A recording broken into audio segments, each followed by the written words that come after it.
Oui, merci Monsieur le Président.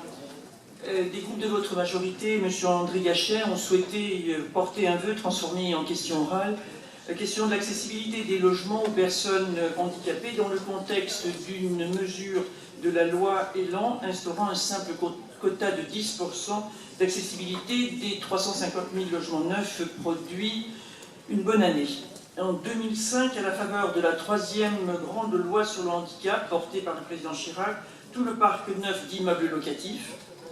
En 2018, peu ou presque rien. Il est vrai que cela peut choquer.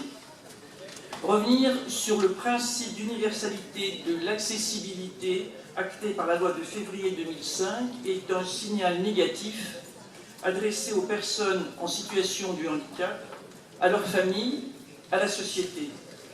Et il ne faut pas nier l'importance des symboles, ni celle de l'évaluation et de l'adaptation nécessaire, j'en conviens.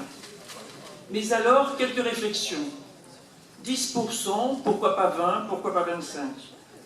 Que recouvre le terme évolutif des 90% de logements neufs restants et quelles seront les bases de labellisation de logements évolutifs? Où seront situés dans les immeubles les 10% de logements accessibles?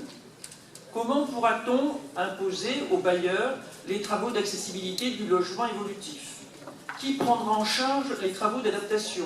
Le promoteur, le propriétaire initial, voire d'autres. Qui veillera au respect de cette obligation de mise en accessibilité? Et puis, comment renforcer l'accessibilité du logement ancien, l'ANA n'ayant pu n'en financer que 15 000 l'an dernier? Beaucoup de questions générales ou d'application restent donc à traiter, sans doute pas ici.